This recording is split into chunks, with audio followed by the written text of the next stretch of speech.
Mon épouse désirait de renégocier notre mariage. Mes conditions l'ont poussée à tout annuler. Ma nouvelle proposition l'a laissée sans voix. Mon épouse m'a fait asseoir mardi dernier avec un carnet et un stylo. Elle arborait une expression très sérieuse. On s'attendrait à voir ce visage chez un cadre d'entreprise sur le point de présenter des prévisions trimestrielles. Ce qu'elle a dit ensuite allait détruire notre mariage. Cela ne s'est pas passé comme elle l'espérait. Nous devons parler de la renégociation de notre contrat de mariage, a-t-elle annoncé. Elle a ouvert son carnet comme si elle présidait une réunion du conseil d'administration.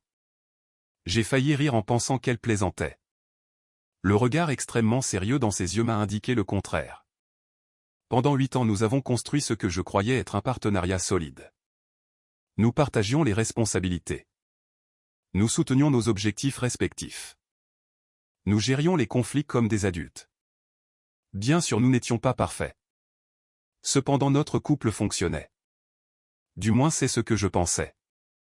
Ces derniers mois elle passait des heures à regarder des vidéos. Ces vidéos traitaient de l'émancipation amoureuse et de l'amélioration du mariage. Elle a rejoint des groupes en ligne. Là-bas les femmes discutaient de l'amélioration de leur relation. Elles exigeaient de meilleures conditions de la part de leur mari. J'avais remarqué qu'elles devenaient plus critiques et plus exigeantes. Je pensais que c'était juste une phase. J'avais tort. J'ai fait des recherches, a-t-elle continué en feuilletant des pages de notes manuscrites. J'ai appris que je me dévalorisais dans cette relation. Je dois renégocier nos conditions car j'ai évolué en tant que personne. Je mérite de meilleures conditions. Sa façon de parler m'a donné la chair de poule. Le mariage n'est pas un contrat commercial que l'on peut réécrire pour obtenir une meilleure offre. Elle le traitait pourtant exactement de cette manière. De quel genre de conditions parlons-nous, ai-je demandé. J'ai gardé une voix calme malgré les sonnettes d'alarme dans ma tête. Elle a souri. Elle était visiblement ravie que j'accepte son approche d'entreprise. Je suis heureuse que tu sois raisonnable à ce sujet. J'ai préparé une liste exhaustive des ajustements nécessaires. Cela permettra à notre partenariat de se poursuivre avec succès. Partenariat. Elle a vraiment appelé notre mariage un partenariat. C'était comme si nous discutions d'une fusion entre deux entreprises. J'ai réalisé que j'apporte une valeur significative à cette relation, a-t-elle dit. Elle tapotait son stylo contre le carnet. Mes recherches montrent que les épouses comme moi sont gravement sous-rémunérées en euros par rapport à leur contribution. Il est temps de corriger ce déséquilibre. L'assurance dans sa voix était stupéfiante. Elle croyait sincèrement être généreuse. Elle pensait m'offrir l'opportunité de satisfaire ces nouvelles normes. Selon elle, je devais être reconnaissant. J'avais la chance de prouver que je méritais de la garder. J'ai programmé une vraie discussion pour nous ce samedi, a-t-elle annoncé. Je présenterai mes exigences à ce moment-là. Tu auras le temps de les examiner. Nous pourrons ensuite finaliser le nouvel arrangement. Elle s'est levée en fermant son carnet avec un claquement satisfait. Je pense que tu trouveras mes conditions très raisonnables. Tu comprendras cela une fois que tu auras vu l'étude de marché que j'ai réalisée. Une étude de marché sur notre mariage. Pendant qu'elle s'éloignait, je suis resté assis pour assimiler ce qui venait de se passer. Mon épouse venait de m'informer de son plan. Elle voulait renégocier notre mariage comme un contrat d'affaires. Elle avait passé des semaines à chercher comment tirer plus de valeur de notre relation. Elle était maintenant prête à présenter ses exigences. La femme que j'avais épousée il y a 8 ans n'aurait jamais abordé notre relation ainsi. Cette femme-là comprenait que le mariage reposait sur le respect mutuel. Il impliquait des compromis et la construction d'un avenir commun. Cette nouvelle femme voyait le mariage comme une transaction. Elle devait y maximiser ses profits en euros. J'avais 4 jours pour me préparer à sa présentation. J'avais des jours pour décider comment répondre aux exigences qu'elle avait inventées. Elle s'attendait clairement à ce que je cède à ses exigences. Elle pensait que j'accepterais toutes ses conditions. Elle croyait que je ne supporterais pas de la perdre. Elle allait bientôt découvrir à quel point elle se trompait. Le samedi ne pouvait pas arriver assez vite. J'étais vraiment curieux de voir quel genre d'accord elle pensait m'imposer. Plus important encore, j'avais hâte de lui montrer les conséquences. Je voulais lui montrer ce qui arrive quand on traite le mariage comme une négociation commerciale. Si elle voulait jouer à des jeux d'entreprise, j'étais prêt. J'allais lui montrer comment fonctionnent les vraies négociations. Le samedi est arrivé. Elle a transformé notre salle à manger en salle de conférence. Elle avait imprimé des documents et des graphiques. Elle avait même un petit chevalet de présentation. Je suis entré et je l'ai trouvée assise en bout de table. Elle portait une veste de tailleur comme si elle allait faire une présentation à des investisseurs. Merci de prendre du temps pour cette discussion importante, a-t-elle commencé. Elle m'a fait signe de m'asseoir en face d'elle. J'ai préparé une analyse complète de notre arrangement actuel. J'ai identifié des domaines clés nécessitant un ajustement immédiat. Elle m'a tendu un document dactylographié. Il était intitulé « Proposition de restructuration du partenariat matrimonial ». Je n'arrivais pas à croire ce que je lisais. Commençons par la répartition du travail domestique, a-t-elle annoncé. Elle montrait un graphique en secteur. Actuellement nous divisons les responsabilités ménagères à peu près à 50-50e. Mes recherches indiquent que cela est inéquitable. Mes contributions émotionnelles et administratives supplémentaires à notre foyer sont ignorées. Elle est passée à la page suivante. À l'avenir tu t'occuperas de 70% de toutes les tâches domestiques. Cela inclut la cuisine et le ménage ainsi que la lessive et l'entretien. Je me concentrerai sur la planification stratégique de haut niveau pour notre foyer. Une planification stratégique de haut niveau. Elle essayait de faire passer son oisiveté pour des responsabilités plus importantes. Ensuite nous avons la gestion financière, a-t-elle poursuivi. Elle était totalement inconsciente de mon incrédulité grandissante. Je prendrai le contrôle total de nos comptes conjoints en euros et de nos décisions financières. Tu peux garder ton compte courant personnel pour les petits achats. Toutefois toutes les dépenses majeures nécessiteront mon approbation. Son audace était à couper le souffle. Elle voulait le contrôle total de l'argent que je gagnais. En même temps elle souhaitait contribuer moins à l'entretien réel de notre maison. Les obligations sociales représentent un autre domaine nécessitant un ajustement, a-t-elle dit. Elle feuilletait ses notes. Tu assisteras à tous les événements avec mes amis et leurs partenaires. Fini de décliner des invitations ou d'arriver en retard. Ces relations sont importantes pour ma croissance personnelle.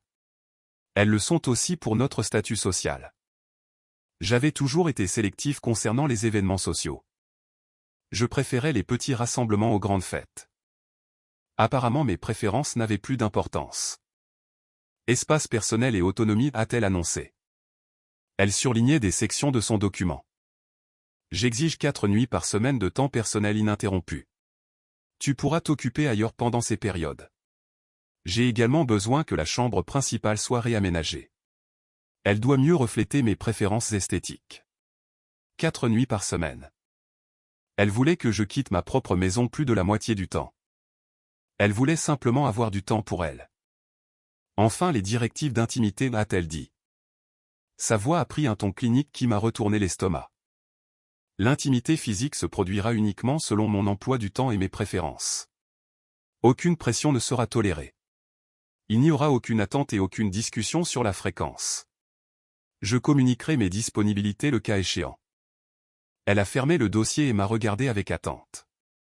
C'était comme si elle venait de présenter l'affaire du siècle. Ce sont mes conditions non négociables pour poursuivre ce partenariat, a-t-elle déclaré.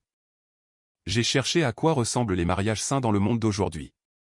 Ces points représentent les normes de l'industrie pour les relations progressistes. Les normes de l'industrie pour le mariage. Que se passe-t-il si je n'accepte pas ces conditions, ai-je demandé avec une voix neutre. Son sourire a légèrement vacillé. Eh bien je devrais alors sérieusement reconsidérer si cette relation répond à mes besoins. Je ne suis pas intéressé à rester dans un arrangement ne valorisant pas mes contributions de manière appropriée. L'ultimatum était posé. Il était livré avec une politesse d'entreprise. Je vois que tu assimiles ces informations, a-t-elle dit. Elle a interprété mon silence à tort comme une réflexion. Je sais que cela fait beaucoup à assimiler. Cependant je suis convaincu que tu reconnaîtras la proposition de valeur ici. Je t'offre essentiellement l'opportunité d'être marié à une version améliorée de moi-même. Une version améliorée. C'était comme si elle était un logiciel recevant une nouvelle mise à jour. Ces conditions garantissent que je puisse donner le meilleur de moi-même dans notre relation, a-t-elle continué. Quand je suis épanoui et correctement soutenu, tout le monde en profite. Considère cela comme un investissement financier en euros pour notre avenir. Elle croyait vraiment à sa propre présentation. Dans son esprit, elle était généreuse. Elle me donnait la chance de répondre à ses nouvelles exigences. Elle s'était convaincue que l'acceptation de ses demandes améliorerait notre mariage d'une manière ou d'une autre. J'ai besoin de temps pour examiner cela, ai-je dit en me levant de table. Bien sûr, a-t-elle rayonné. Prends tout le temps dont tu as besoin. Je sais que le changement peut être accablant. Je suis très enthousiaste quant à notre avenir une fois ces améliorations mises en œuvre. En m'éloignant de sa salle de réunion improvisée, je l'entendais fredonner avec satisfaction. Elle rangeait son matériel de présentation. Elle était vraiment satisfaite d'elle-même. Elle était convaincue d'avoir résolu tous nos problèmes de couple avec son approche d'entreprise. Elle n'avait aucune idée de ce qui allait suivre. Au cours des jours suivants, j'ai fait exactement ce qu'elle avait suggéré. J'ai examiné ses conditions attentivement. J'ai considéré les implications. J'ai même fait mes propres recherches. Ce n'était pas le genre de recherche qu'elle attendait. Pendant les 5 jours suivants, je lui ai laissé croire que j'examinais sérieusement sa proposition. Elle vérifiait de temps en temps. Elle me demandait si j'avais des questions sur ses conditions. Elle proposait des éclaircissements sur certains points. Sa confiance grandissait chaque jour. Je suis vraiment fier de ta maturité face à cela, a-t-elle dit mercredi matin. Elle m'a tapoté l'épaule comme un bon employé acceptant gracieusement une rétrogradation. La plupart des hommes réagiraient de manière émotionnelle au lieu d'analyser logiquement les avantages. Elle ignorait que je menais ma propre analyse. Ce n'était simplement pas selon ses conditions. J'ai passé ces jours à consulter un avocat spécialiste du divorce. Je voulais comprendre l'état de nos actifs et la manière dont ils seraient divisés. J'ai organisé nos documents financiers en euros. J'ai fait des copies des dossiers importants. J'ai discrètement transféré des fonds vers un compte personnel hors de sa portée. J'ai également fait une véritable étude de marché. J'ai regardé des propriétés locatives dans de meilleurs quartiers. J'ai cherché combien me coûterait réellement la vie de célibataire en euros. J'ai calculé l'impact financier réel de ces demandes en euros par rapport au coût d'une rupture totale. Les chiffres étaient révélateurs. Le vendredi, j'avais une vue d'ensemble de notre situation et plusieurs options pour la suite. Plus important encore, j'avais une stratégie. Je suis prêt à discuter de ta proposition, ai-je annoncé ce soir-là. J'utilisais le même ton formel qu'elle avait adopté la semaine précédente. Son visage s'est illuminé de satisfaction. Magnifique. Je savais que tu changerais d'avis une fois que tu aurais eu le temps de tout assimiler rationnellement. Planifions une vraie réunion pour dimanche, ai-je dit. Je veux donner à ta proposition la réponse approfondie qu'elle mérite. Elle rayonnait littéralement. Je préparerai des documents supplémentaires pour t'aider à clarifier tes éventuelles inquiétudes. Dimanche matin, j'ai installé mon propre espace de présentation dans notre salon.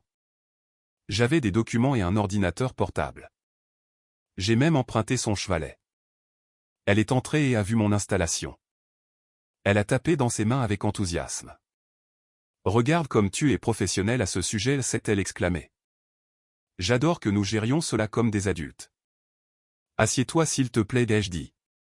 Je lui ai montré la chaise en face de moi. « J'ai terminé mon analyse de ta proposition. J'ai préparé une réponse détaillée. » Elle s'est installée avec impatience. Son carnet était prêt pour noter d'éventuels ajustements mineurs à son plan parfait. « Tout d'abord, je tiens à te remercier pour ta présentation détaillée, ai-je commencé. Cela m'a vraiment aidé à clarifier certaines choses concernant notre relation et notre situation. » Elle a hoché la tête avec approbation. Elle était visiblement ravie de mon approche respectueuse.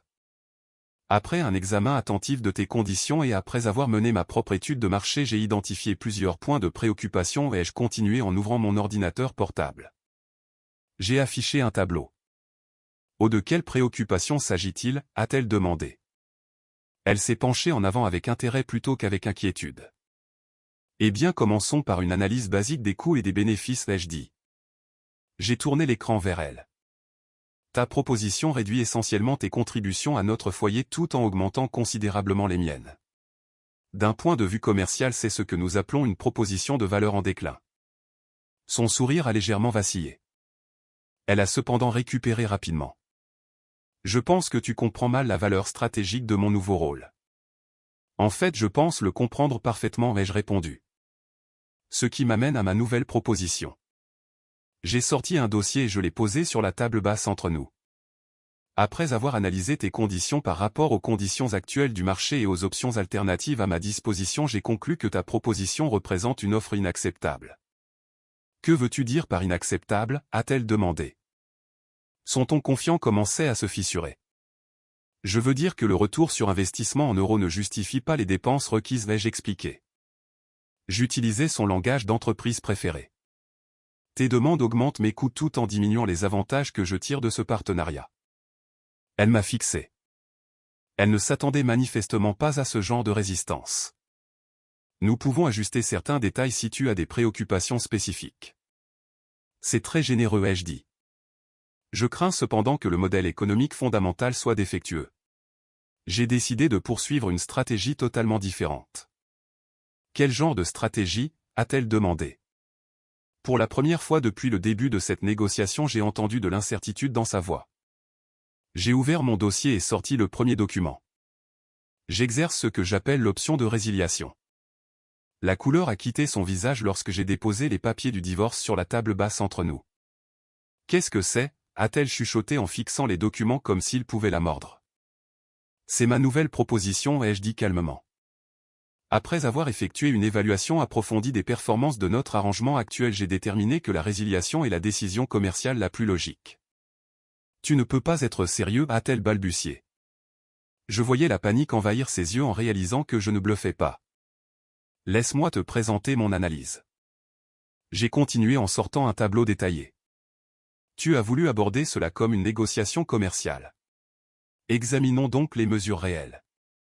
J'ai tourné l'écran de mon ordinateur portable vers elle pour afficher une répartition complète. J'avais passé des jours à la préparer. Évaluation des performances actuelles. J'ai commencé par la contribution domestique à 30% et en déclin. Les scores de satisfaction relationnelle présentent une tendance constamment négative. Le coût d'entretien augmente de façon exponentielle. Le retour sur investissement est proche de zéro. Elle a essayé de m'interrompre. J'ai cependant levé la main pour l'arrêter. L'analyse financière montre que tes conditions proposées augmenteraient mes coûts d'exploitation d'environ 60% tout en réduisant la qualité du service d'environ la même marge. Aucune entreprise rationnelle n'accepterait ces conditions. Ce n'est pas une entreprise, va-t-elle protester. Son calme d'entreprise se fissurait enfin. Tu en as fait une entreprise, ai-je répondu d'un ton neutre. Tu as présenté des conditions et exigé des négociations. Tu as traité notre mariage comme un contrat à optimiser. Je réponds simplement en utilisant le même cadre. J'ai sorti un autre document de mon dossier. Analyse comparative du marché, ai-je annoncé. J'ai recherché des alternatives à notre arrangement actuel. La vie de célibataire offre une meilleure rentabilité et des taux de satisfaction plus élevés. Elle apporte aussi une réduction significative du stress opérationnel. Sa bouche s'ouvrait et se fermait sans émettre le moindre son. Elle comprenait enfin que sa stratégie de négociation s'était retournée contre elle de manière spectaculaire. L'évaluation des risques indique que l'acceptation de tes conditions entraînerait de nouvelles exigences et une baisse des performances pour finalement mener à l'échec de la relation. Quoi qu'il en soit, vais-je continuer. La résiliation anticipée atténue ces risques tout en préservant les actifs restants. Tu parles de notre mariage comme d'une entreprise en faillite, a-t-elle dit la voix brisée. Ce sont tes mots et non les miens, lui ai-je rappelé. Tu as programmé des négociations formelles. Tu as présenté des conditions générales. Tu as exigé que j'accepte ton accord ou que je te perde. J'ai choisi la troisième option, à savoir trouver une meilleure offre ailleurs. Je me suis adossé à ma chaise. Je la regardais assimiler la réalité de sa situation. Mais nous pouvons arranger cela, a-t-elle plaidé en abandonnant totalement son personnage d'entreprise. Je peux ajuster mes exigences. Je crains que la fenêtre de négociation ne soit fermée, ai-je dit. J'utilisais son propre langage professionnel contre elle. Ta proposition initiale a révélé un désalignement fondamental dans nos objectifs commerciaux. Poursuivre ce partenariat reviendrait à jeter de bons euros par les fenêtres. Elle fixait les papiers du divorce. Elle comprenait enfin que son jeu de pouvoir s'était complètement retourné contre elle. Et tout ce que nous avons construit ensemble, a-t-elle demandé désespérément. C'est couvert dans la section 4 de l'accord de dissolution, ai-je répondu en tapotant les documents. La division des actifs et le calendrier de transition ainsi que la résiliation de toutes les obligations partagées. Très propre et très professionnel. Je ne comprends pas comment cela est arrivé, a-t-elle dit. Elle avait l'air sincèrement confuse. Je pensais que tu voudrais me garder. Ce fut ton erreur de calcul critique, ai-je expliqué. Tu as surestimé ta valeur marchande tout en sous-estimant mes alternatives. Une erreur de négociation basique. L'ironie était parfaite. Elle avait passé des semaines à chercher comment obtenir plus de notre mariage. Elle n'avait cependant jamais envisagé que je puisse décider qu'elle ne valait pas le prix exigé. Et si je retire toutes mes demandes, a-t-elle demandé frénétiquement. Nous pouvons revenir à la situation antérieure. Impossible, ai-je dit fermement. Tu m'as déjà montré comment tu perçois réellement notre relation. Tu me vois comme une ressource à optimiser. Tu ne me vois pas comme un partenaire à respecter. Ce n'est pas quelque chose que l'on peut simplement reprendre. Elle a essayé un autre angle désespéré. Mais je t'aime. Ta proposition suggérait le contraire, ai-je répondu. L'amour n'est pas assorti de conditions générales. L'amour ne nécessite pas de renégociation. L'amour ne traite pas l'autre comme un fournisseur devant prouver sa valeur. Je me suis levé et j'ai rassemblé mes documents exactement comme elle l'avait fait la semaine précédente. Ta résiliation devient effective une fois que tu auras signé ces papiers, ai-je dit. Je pense que tu trouveras l'indemnité de départ en euros tout à fait équitable compte tenu de tes récentes mesures de performance. En me dirigeant vers la porte, je pouvais l'entendre pleurer derrière moi. Je n'ai pourtant pas regardé en arrière. Elle avait voulu jouer aux négociations commerciales dures avec notre mariage. Elle venait d'apprendre que j'étais meilleur en affaires qu'elle. Les 3 jours suivants furent une véritable leçon. J'ai vu quelqu'un réaliser avoir perdu la meilleure affaire de sa vie.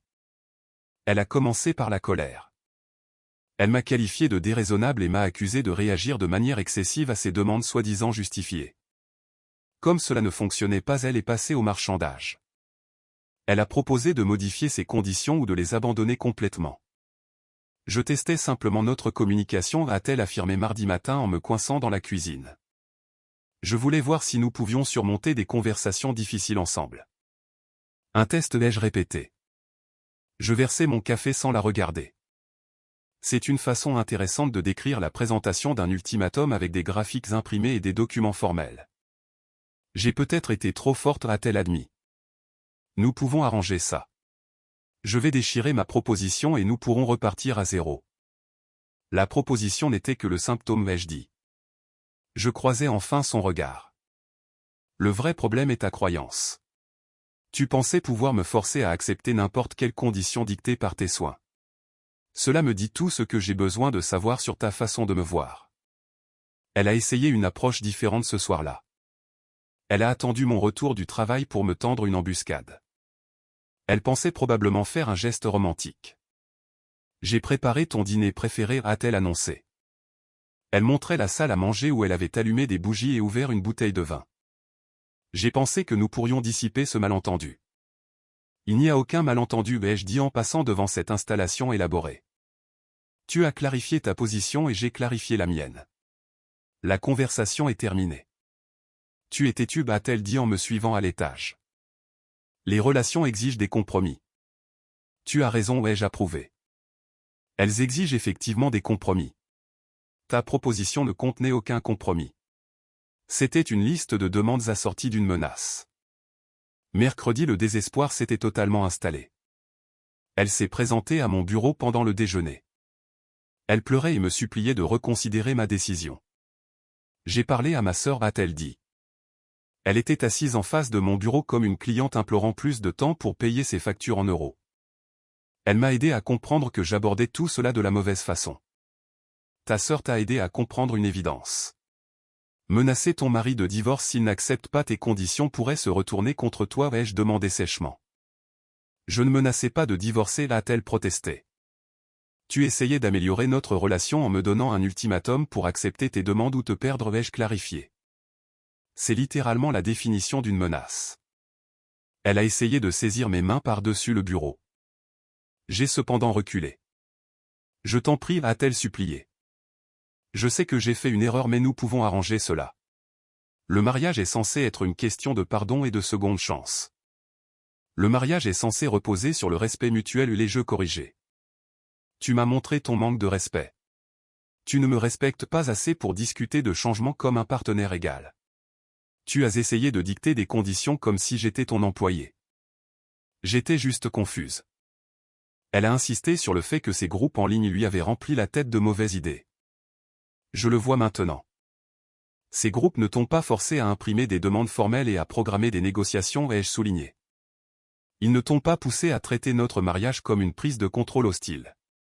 Tu as choisi de faire cela. Jeudi a apporté sa dernière tentative désespérée. Elle a demandé à sa mère de m'appeler. Elle espérait que la pression familiale pourrait me faire changer d'avis. Elle est dévastée, a dit sa mère au téléphone. Elle sait qu'elle a fait une erreur. Ne penses-tu pas que le divorce est un peu extrême? T'a-t-elle dit quelle était son erreur, ai-je demandé. Elle a dit que vous aviez eu un désaccord sur les responsabilités ménagères. Je devais admirer cette histoire révisionniste. Réduire son ultimatum de style corporatif à un simple désaccord sur les corvées était une manipulation impressionnante.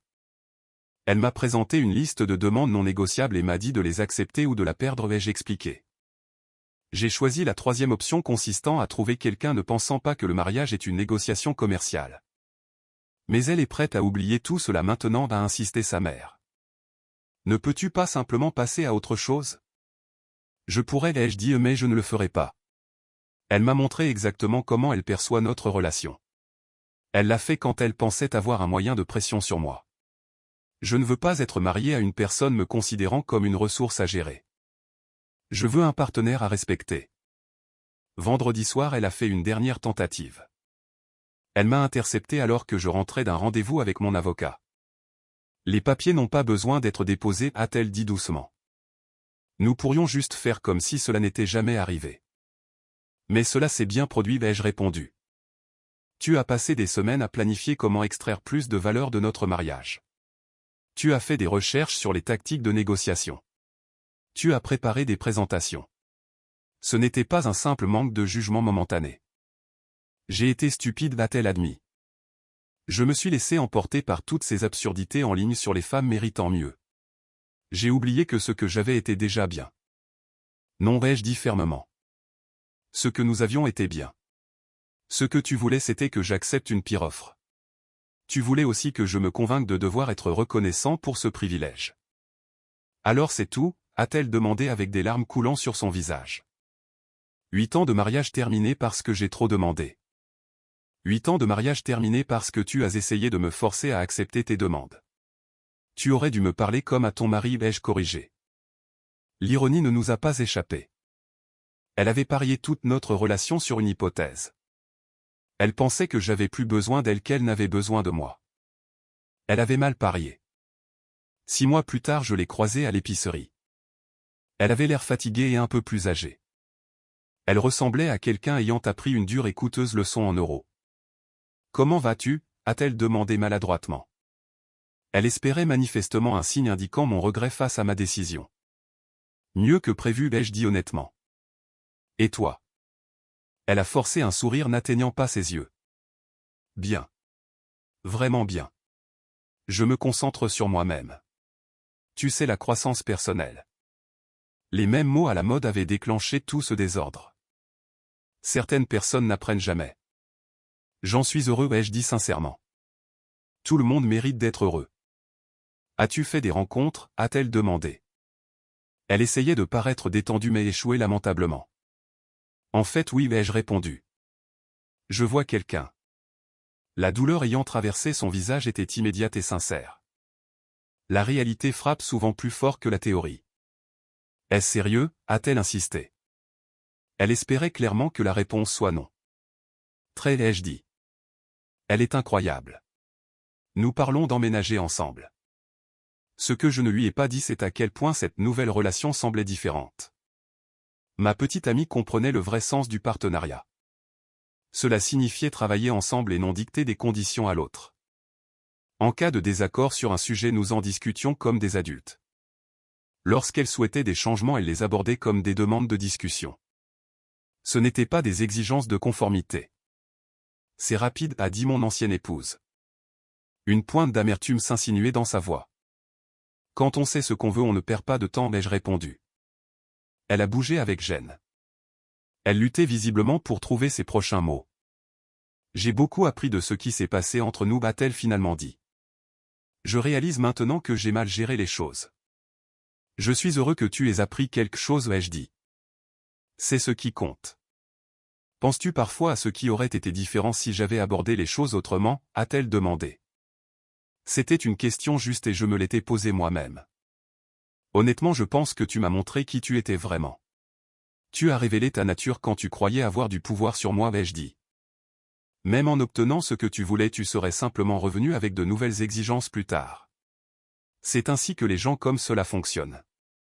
Les gens comme quoi, a-t-elle demandé sur la défensive. Les gens voyant les relations comme des jeux à somme nulle. Il faut qu'il y ait un gagnant et un perdant, ai-je expliqué. Tu n'étais pas intéressé par l'amélioration de notre mariage. Tu voulais améliorer ta position dans notre mariage à mes dépens. Elle est restée là en silence. Elle réalisait probablement que j'avais raison.